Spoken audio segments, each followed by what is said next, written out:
Hey everyone, I thought I'd just do a quick check-in with you all. I had to make a quick return at Target, and it's one of my first times leaving the house aside from going to a grocery store or getting gas. I'm just in a weird spot right now where I don't like being at home because Ernie and I were saying the house just has a weird energy to it. It doesn't feel like home without Marshmallow there. It's just really hard constantly seeing his things, and also I don't want to leave the house either because I feel guilty and I don't want to go out to eat. I don't want to hang out with people. I don't want to do anything fun. I'm just not there yet. So I'm just kind of in that weird transition where I don't know what to do, to be honest. I don't like my new routine. I haven't found a new routine.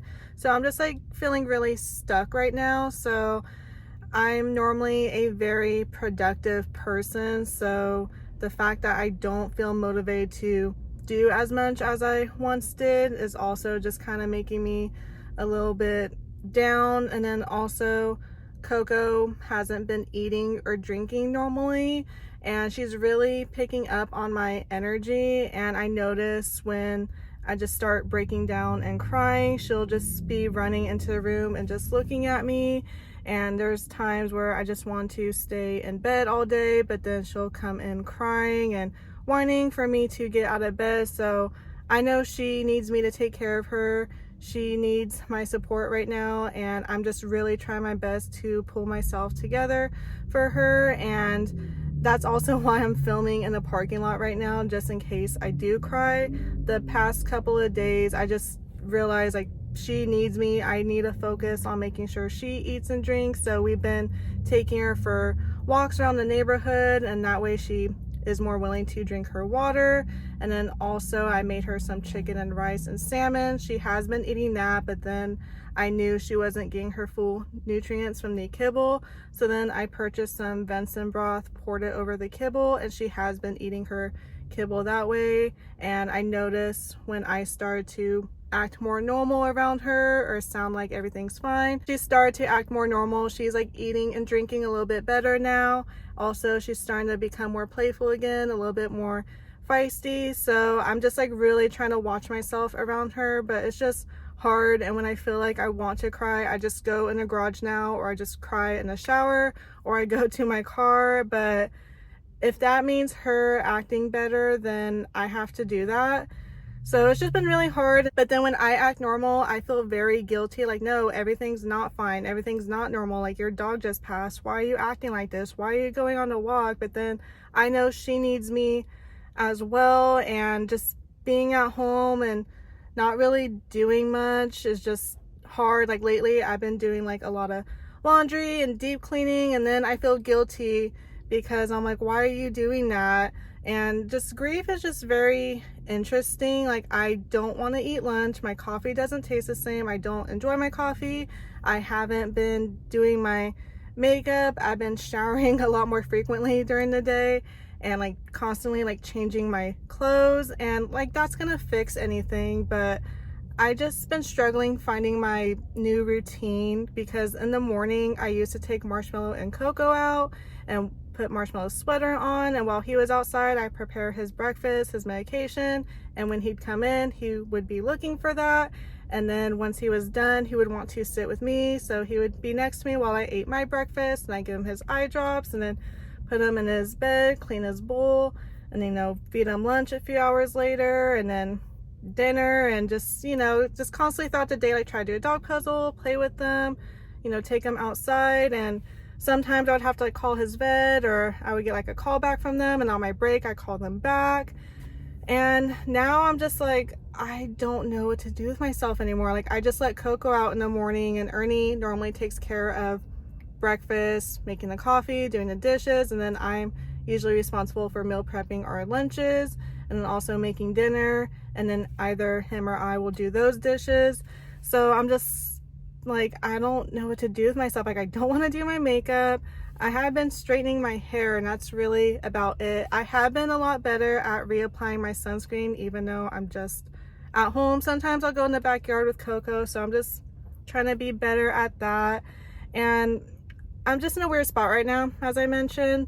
And Marshmallow taught me a lot by having him, and I feel like he's still teaching me things, such as life is short. Like, cherish every day, live your life to the fullest. And I feel like I have not been doing that, but I'm still mourning.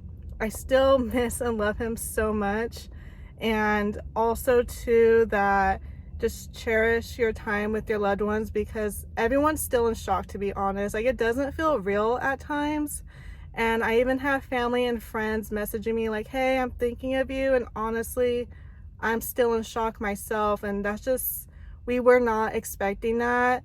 Like, in Solvang, Marshmallow met the Airbnb owner, and he was like standing up, like sniffing her, and his tail was wagging. And she goes, how old is he? And I was like, oh, he's 10 and a half. And she goes, he has a lot of energy and spunk. And that was just like a few weeks before. And even when I drove him to Nevada, we were having like a good little road trip, my mom and I with him, and he was like eating wet food in the back while we're eating like Chipotle, and like the dermatologist didn't think it was like an emergency. Like, he just came back from another appointment. And then on the way back to California, he, then he started acting a bit weird. So we're just like, what is going on?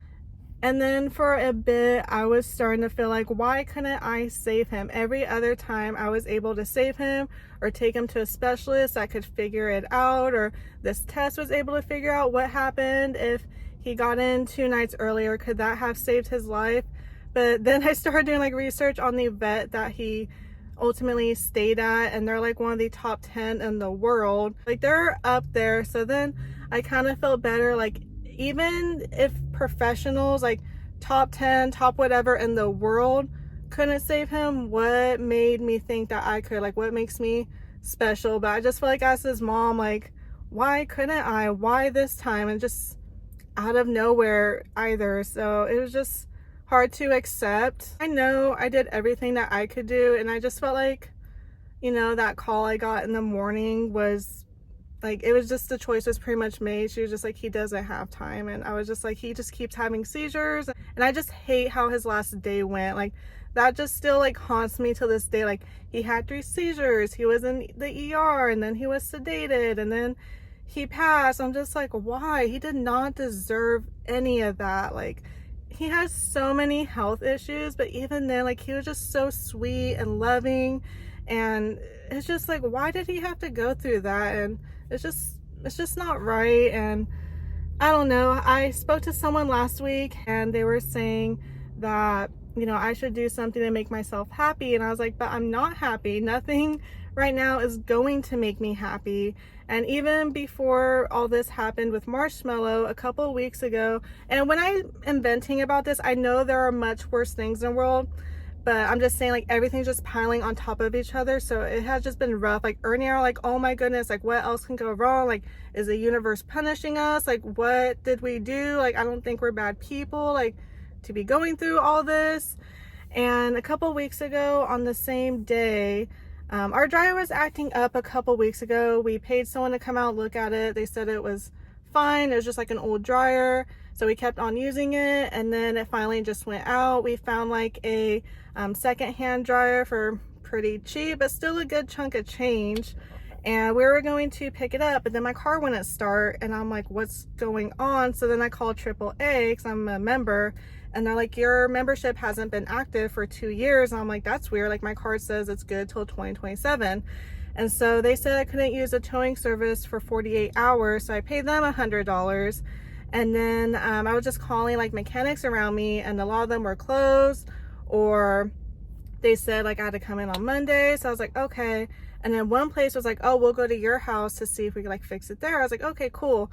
They came out, they're like, yeah, like, I don't know, paid them $100. So I paid $200, and my car still would not start. And then once my AAA membership got active, the AAA guy fixed it. It was super minor and silly, the reason why it didn't start, but he fixed it. But I was like, okay, that's like $200 down the drain. And we got the dryer, and then that was good. And then something else happened, I forgot. And then just like little things, like, honestly, it's not even relevant now. And then like the other day, like my Apple Watch stopped working, and Ernie's like, oh, let me fix it, or maybe it's go to Apple. And I'm like, I don't even know if it's covered. Like, honestly, like, nothing matters anymore. Like, the worst has happened. Like, I don't care. And then like I dropped my phone on the street and like cracked a little bit. I'm just like, I do not care. Like, I don't know what's going on, like just nothing matters. And then something else is going on with the house right now. Like someone's going to take a look at it today to see what needs to happen.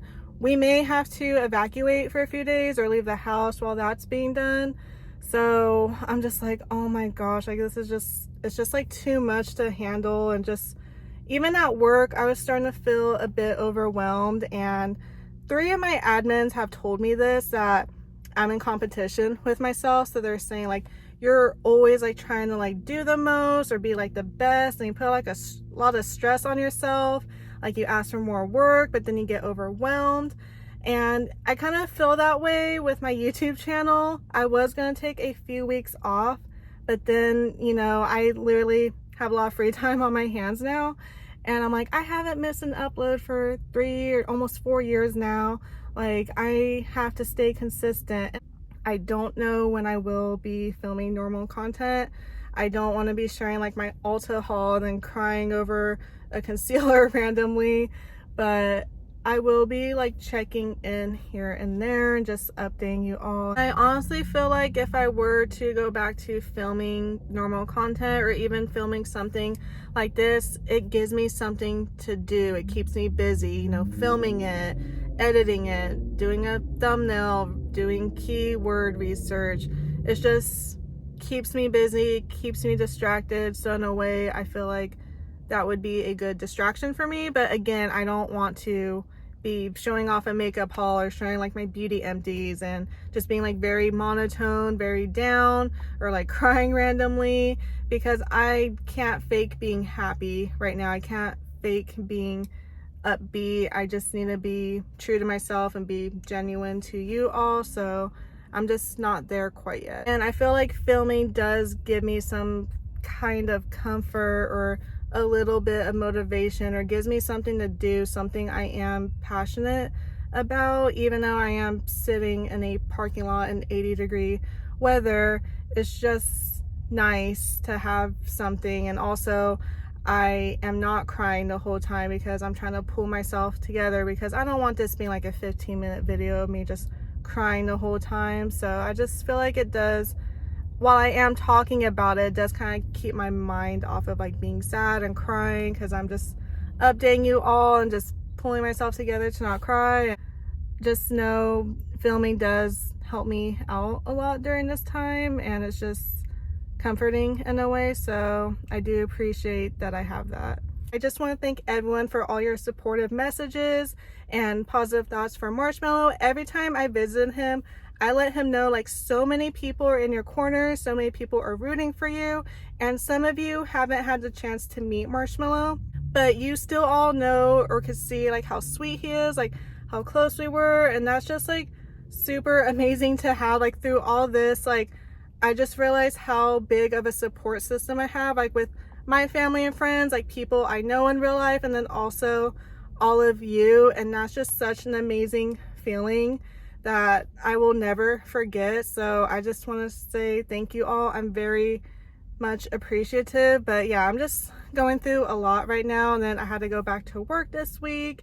And even though that helps fill up my day, it's just hard. Like my first caller was like super rude, and I just like honestly want to cry. I'm getting pretty hot in the car. I don't know if you can tell, I'm sweating right now. It's like 80 degrees. I'm in California. So I'm just gonna end the video right here. I do have to get back home because someone is gonna be checking out the house. So I will be updating you all, and I'll see you all in my upcoming videos. Bye everyone.